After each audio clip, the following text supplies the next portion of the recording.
Today, we're diving into something we all feel suffering. We're going to unpack this really practical, ancient way of looking at why we get so frustrated and stressed out, and more importantly, what we can actually do about it. I mean, who hasn't, right?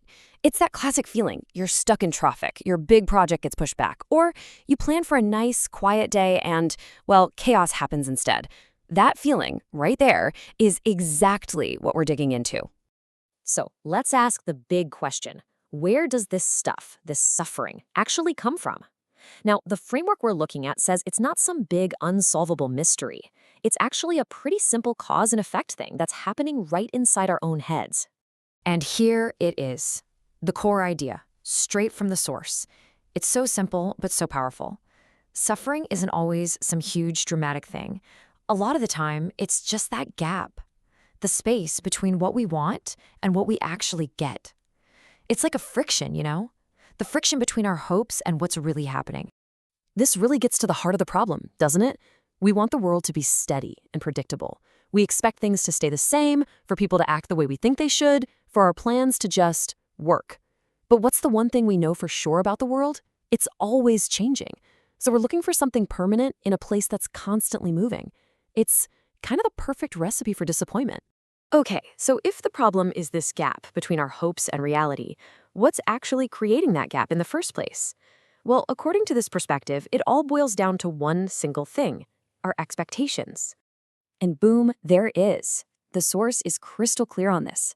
All suffering, every bit of frustration, every letdown, it starts with a desire, an expectation. That feeling of, I want things to be this specific way. So, get this. The problem isn't that the world changes. The problem is that we get so attached to one particular outcome. Now, there's actually a specific word for this concept, chanda. And it's not just, a casual wish. Chanda is when you really mentally invest in an outcome. It's when you build up a whole expectation around something. It's that moment you decide, nope, this is how it absolutely has to be. And this is where it gets really interesting, because you can see the whole cycle laid out. Step 1, we form that expectation, that chanda. Step 2, the world does what it does. It changes. Reality shifts. And then, step 3, our expectation, which was fixed, gets broken by that change. And that's when we feel that suffering, or dukkha. It's like clockwork, a totally predictable chain of events.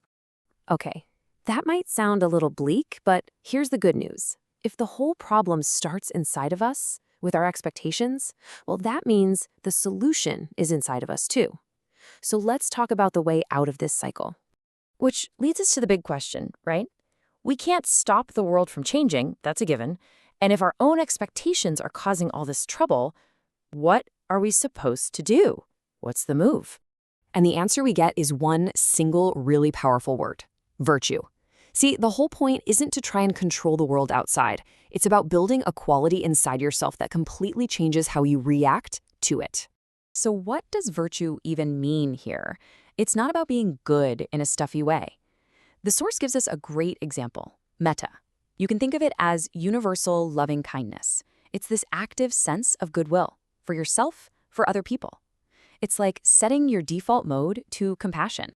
And here's the key: this isn't just some nice passive feeling you have. The source is really clear that metta has to be the foundation for everything. It has to guide our actions, what we physically do. It has to shape our speech, what we say.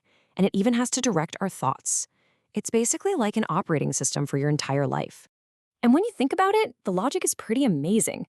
I mean, if every single thing you do, say, and think is coming from a place of genuine goodwill, where does conflict even get a foothold? The idea here is that it just can't. You basically short-circuit that whole cycle of anger and blame before it can even get going. Okay, so this all sounds great. We get the problem, we get the solution. But that brings us to the most practical part, the real final piece of the puzzle.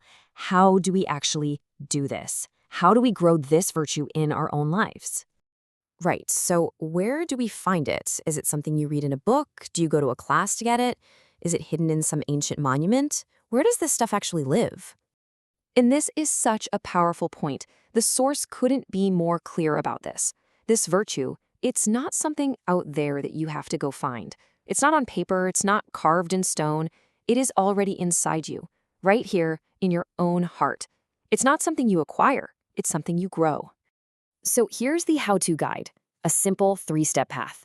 First, you associate. That just means engaging with these ideas. Listen, read, expose yourself to them. Second, you contemplate. You don't just blindly accept it. You really chew on it. Think about what it means in your life. And third, the most important step, you practice. You actually try to live it out in what you do, what you say, and what you think. All right, so let's tie this all together. What are the big takeaways? Number 1, that feeling of suffering comes from our unmet expectations. Number 2, the fix isn't about changing the world. It's about cultivating inner virtue, like that loving kindness we talked about. And maybe the most important point of all, this incredible power isn't somewhere out there. It's right here, inside of us, waiting to be developed in our own hearts. So I want to leave you with this final thought. If it's really true that our inner state shapes our experience of the world, then the question for all of us is, what's one quality? Maybe it's patience. Maybe it's just a little more kindness. Maybe it's understanding. What's one quality you could choose to start growing starting today?